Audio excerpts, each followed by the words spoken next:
Hello friends, welcome to my channel. कैसे हैं आप सभी। लास्ट वीडियो में हमने सिनोनिम्स को डिस्कस किया था और हमने 10 वर्ड्स को कंप्लीट कर लिया था। आज हम उनके आगे के वर्ड्स को डिस्कस करेंगे। आपको वीडियो कैसी लगी कमेंट करके ज़रूर बताइएगा और ऐसे और वर्ड्स के लिए हमारे चैनल को सब्सक्राइब ज़रूर कीजिएगा। तो चलिए स्टार्ट करते हैं। लास्ट वीडियो में हम 10 वर्ड्स को कंप्लीट कर चुके थे। चलिए 11 से स्टार्ट करते हैं। यर्न, इसका मतलब होता है तीव्र इच्छा, यानी कि have an intense feeling of longing for something filled with compassion और warm with feeling.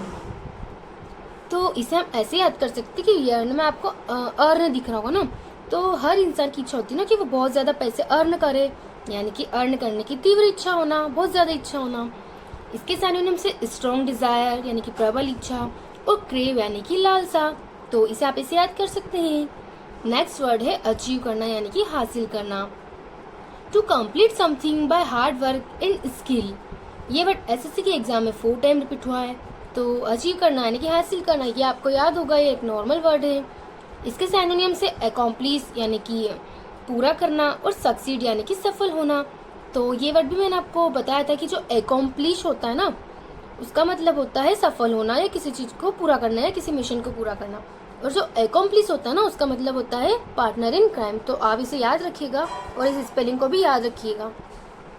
Next word पे चलते हैं। नेक्स्ट वर्ड है अलय।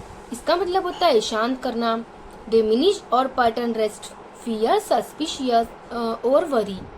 अलय को हम ऐसे याद कर सकते हैं कि ऑल ले, यानी कि एक लड़का होगा ना, छोटा बच्चा, वो उसकी मम्मी के साथ मार्केट गया होगा, तो उसने बहुत सारे खिलौने देखे होंगे ना, तो वो उसकी मम्मी से बोला कि ऑल ले, यानी कि ऑल मतलब सारे ले, यानी कि ये सारे खिलौने तुम मेरे लिए ले। ठीक है। अब वो उसकी मम्मी बोले कि इतने सारे खिलौने मैं तुम्हें कैसे दिला सकती हूँ, तुम कोई भी एक ले लो। उसने बहुत समझा बुझा के उसे जैसे तैसे उसका गुस्सा कम करके उसे एक खिलौना दिलाया, मतलब उसके गुस्से को शांत किया उसने कि नहीं इतने सारे नहीं लेना, तुम एक ले।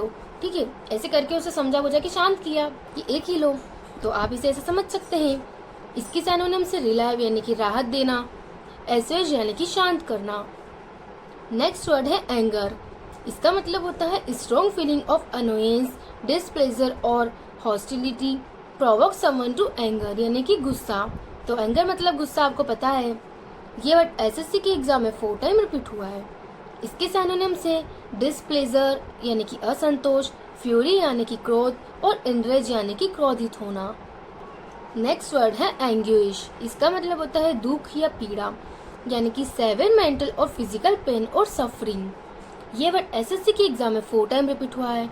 तो इसे हम ऐसे समझ सकते हैं कि एंग्विश यानी कि आपको दिख रहा अंग, ठीक है, अंग जो हमारे शरीर के सारे अंग होते हैं वो, और ईश यानी कि भगवान।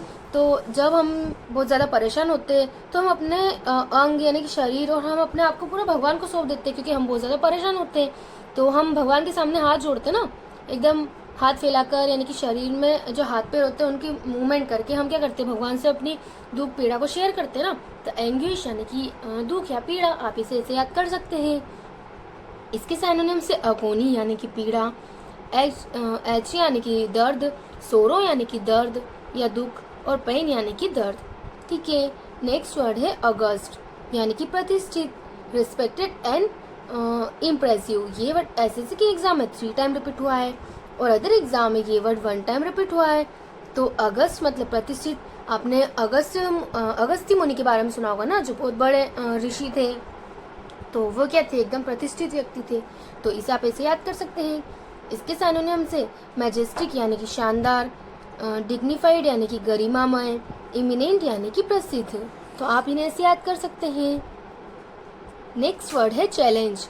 इसका मतलब होता है चुनौती, call to take part in a contest और competition, dispute the trust of test one abilities. Challenge मतलब चुनौती होता है, ये भी आपको पता है। ये वर्ड एसएससी के एग्जाम में 3 टाइम रिपीट हुआ है और अदर एग्जाम में ये वर्ड 1 टाइम रिपीट हुआ है।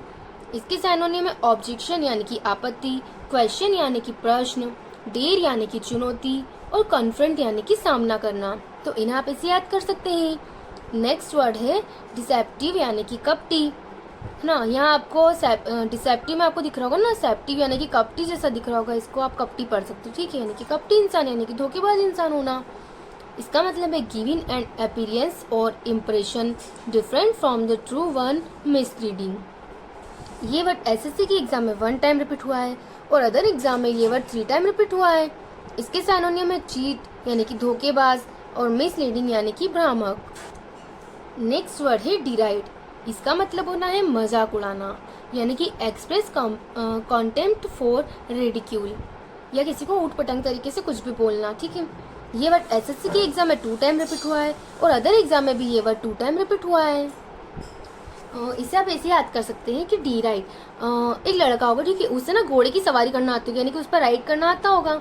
तो वो उसकी दीदी को चिढ़ाता है कि दीदी मुझे तो राइड करना आता है, तुम्हें तो राइड करना आता ही नहीं है, यानी कि डी राइड। ठीक है, दी तुम्हें तो राइड करना आता ही नहीं है, यानी कि क्या कर रहा है, वो मजाक उड़ा रहा है।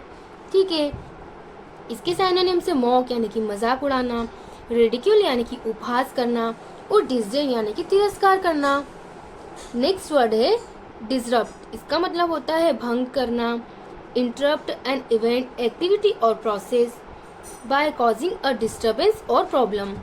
ये वर्ड एसएससी के एग्जाम में 3 टाइम रिपीट हुआ है और अदर एग्जाम में ये वर्ड 1 टाइम रिपीट हुआ है। तो डिसरप्ट को आप ऐसे याद कर सकते हैं, डिसरप्ट को आप डिस्टर्ब से पढ़ सकते हैं ना, किसी को डिस्टर्ब करना यानी कि उसको परेशान करना, उसका दिमाग को बार बार, है ना। तो इसका मतलब होता है भंग करना और इसके सिनोनिम से ब्रेक यानी कि तोड़ना, डिस्टर्ब यानी कि परेशान करना और ब्रेक यानी कि उल्लंघन करना। तो इसे आप ऐसे याद कर सकते हैं। आज की वीडियो में हम इतना ही रखेंगे, इसके आगे के वर्ड्स को हम नेक्स्ट वीडियो में कंटिन्यू रखेंगे। अगर वीडियो पसंद आए तो वीडियो को लाइक कीजिए और अपने दोस्तों तक शेयर जरूर कीजिएगा। नेक्स्ट वीडियो में मिलते हैं।